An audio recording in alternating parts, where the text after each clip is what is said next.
3 true stories of fake attacks on America. Let's find out about despotism. This man makes it his job to study these things. Well, for one thing, avoid the comfortable idea that the mere form of government can of itself safeguard a nation against despotism. Welcome back to The Great Conspiracy, the 9/11 news special you never saw. If 9/11 is a big lie, a fake attack, an inside job, is it unique? No, quite the reverse. Most war-triggering incidents are great deceptions. The Mexican-American War, the Spanish-American War, the attack on Pearl Harbor, all involved secretly contrived attacks on Americans planned or encouraged by American presidents. The Vietnam War and Desert Storm in 1991 also were triggered by deceptions involving U.S. presidents. If 9/11 is not such a deception, it's an exception to the rule. Most people want peace most of the time. That's a problem for rulers bent on war. History teaches that rulers arranging for their country to be attacked or appear to be attacked is the fastest method for these rulers to get their way when they want war. Consider only 3 cases, starting with this book, Body of Secrets. Author James Bamford is a former Washington investigative producer for ABC's World News Tonight with Peter Jennings. I learned of this book on ABC's website. Bamford's information comes from interviews with, for instance, the former dean of the U.S. intelligence community, and from government documents. It takes 80 pages to list Bamford's more than 600 information sources. Here's the story. It's 1962. John F. Kennedy is U.S. President, Robert McNamara is Secretary of Defense, and Admiral Lyman Lemnitzer heads the U.S. Joint Chiefs of Staff. The CIA fails in its illegal Bay of Pigs invasion of Cuba. JFK decides, Bamford writes, to back away from military solutions to the Cuban problem. But Lemnitzer, the CIA, and others at the top remain obsessed with Cuba. Writes Bamford, as the Kennedy brothers appeared to suddenly go soft on Cuba, Lemnitzer could see his opportunity to invade quickly slipping away. Attempts to provoke the Cuban public to revolt seemed dead.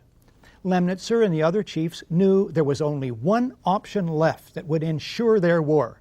They would have to trick the American public and world opinion. Lemnitzer comes up with Operation Northwoods. We could blow up a U.S. ship in Guantanamo Bay and blame Cuba.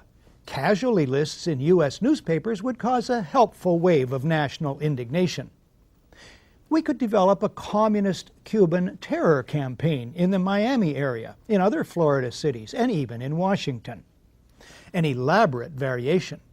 Create an exact duplicate for a civil registered aircraft. At a designated time, the duplicate would be loaded with selected passengers, all boarded under carefully prepared aliases.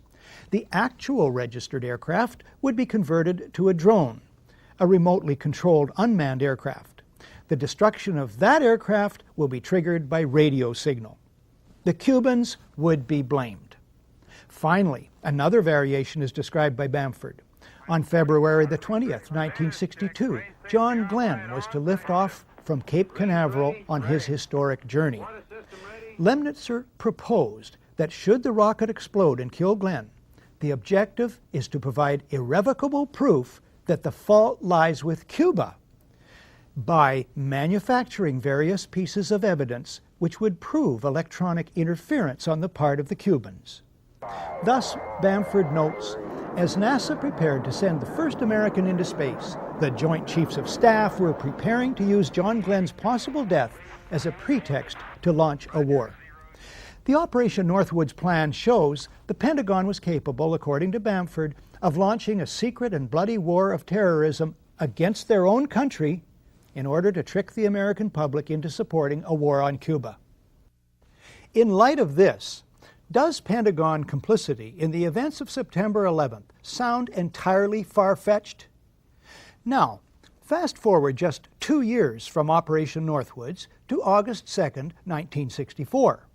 In the Gulf of Tonkin, North Vietnamese torpedo boats attack the U.S. destroyer Maddox. The Associated Press story, for some reason, is datelined Pearl Harbor. The lead: 3 PT boats, identified by Secretary of State Dean Rusk as North Vietnamese, attacked. Later, a second U.S. destroyer is attacked, according to news reports. Although no U.S. sailor suffers a scratch, the American public is outraged. President Lyndon Johnson goes on television to ask the country to support war action. 2 days later, the Tonkin Gulf Resolution is approved by the U.S. House of Representatives unanimously, then by the Senate 88-2. The resolution becomes the entire justification for the United States war against Vietnam. Before that's over, 58,000 American soldiers and 3 million Vietnamese die. One small problem: there never were any North Vietnamese PT boats. The events never happened. As Secretary of State Rusk, the President, and Defense Secretary Robert McNamara well know. They know because they planned the entire deception. One source for this is former Admiral James Stockdale in his book, In Love and War. On the night in question, Stockdale is at the controls of a fighter jet flying cover for the 2 destroyers. He sees nothing. Another source is Ben Bradlee, much respected former managing editor of the Washington Post. Bradlee, in a public lecture in England in April 1987, states, "The facts behind this critically important resolution were quite simply lies." Fast forward again to August 2, 1990. Iraq attacks Kuwait, claiming the Kuwaitis are slant drilling into Iraq's oil fields. U.S. President George Herbert Walker Bush pushes for a land war against Iraq, but polls show the U.S. public is split 50-50 on that idea.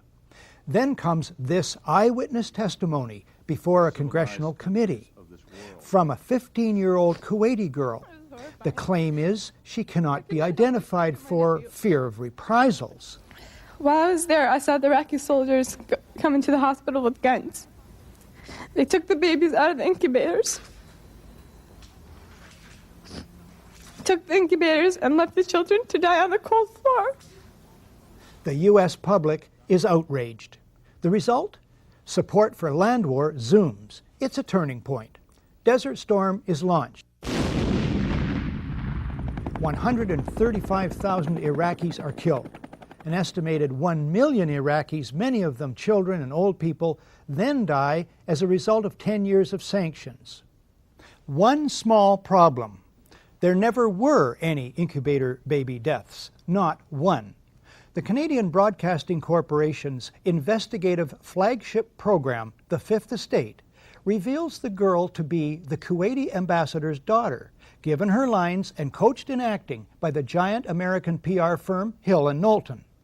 It's one phase in a $10 million joint U.S.-Kuwaiti campaign of deception. This man is lying. I myself buried 14 newborn babies that had been taken from their incubators. This man is lying. And they had kids in incubators, and they were thrown out of the incubators so that Kuwait could be systematically dismantled. There were a lot of people who participated in a conspiracy. Yes, an out-and-out conspiracy of fake organizations, false documents, fraud, and disinformation. So, if a new man named Bush is in the White House and helps engineer a brazen deception in order to achieve global geopolitical goals as well as domestic and personal ones, it wouldn't be a first, would it? After a short break,